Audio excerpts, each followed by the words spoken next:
Liga irabazteko lehenengo aukeran, partida realzaleentzat ongi hasi zen. Erasoan, madrildarrak lotuta, Kieratidi eta Poli Guajardoren aukerek arrisku handia sortu zuten.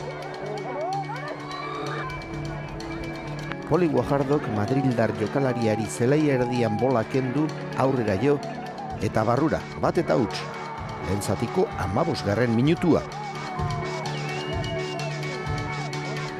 Hurrengo erasoaldietan ere argentinarrak buruko minak eman zizkien.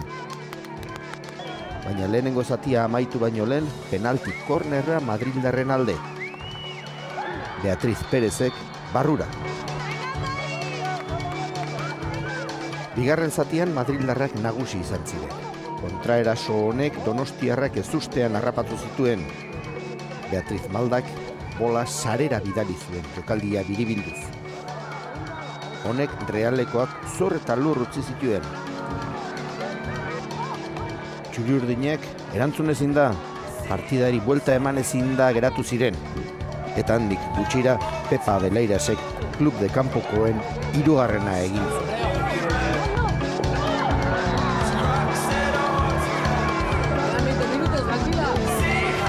Realekoek aukerak izan zituzten, baina ondoriorik gabe. Auzia 3. partidan argitu beharra zegoen. Baina ondo hasi dugu partida, oso konzentratuta, baina egia da, bigarren zatian ez gara ondo ibili eta pixkat deskonzentratu geha, edo utzi ditugu horatzean batez ere zuloak eta beraiek oso ondo aprotxatu dituzte. Bueno, hay que esperar mañana y que las piernas puedan y que el corazón sea mucho más grande que el de ellas y ganarlo. Esperan, Liga irabazteko alperrik galdutako aukera ahaztu eta Club de Campokoak mendean hartzeko asmoz atera ziren Realekoak azken partidara. Ez asmoa bakarrik, hasi orduko jota sua erasoari ekin zioten eta gola egiteko aukera mordoa sortu zituzten madrildarrei ia arnasa hartzen utzi gabe. Martxabizian, aukerak bata bestearen ondotik, baina bola sartu gabe. Gutxigatik, gertu, baina sartu gabe. Horrelakoa izan zen lehenengo zatia. Saririk gabeko saiakera mordoa. Gola edozein momentutan iritsi zitekeela ematen zuen, eta horrela bukatu zen lehenengo zatia, hutsean, golik gabe.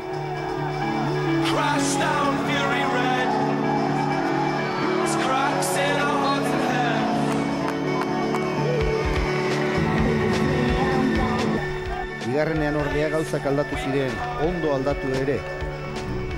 5. minutua pasatxo Club de Campokoek sortutako arriskualdi bakarretako batean lehenengoa sartu zuten eta Belen Iglesiasek hain zuzen.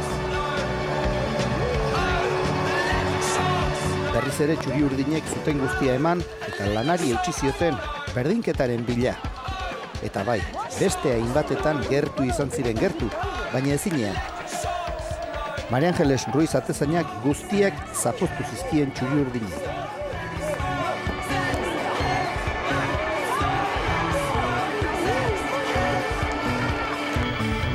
Neurketa bukatzeko 2 minutu eta erdi falta zirenean penalti kornerra madrildarren alde.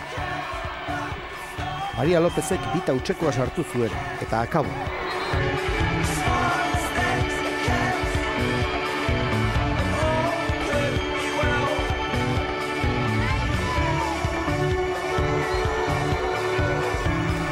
Ez zuten amore eman donostiarrek, baina alperrik ezin izan dute Liga 2. aldiz jarraian irabazi.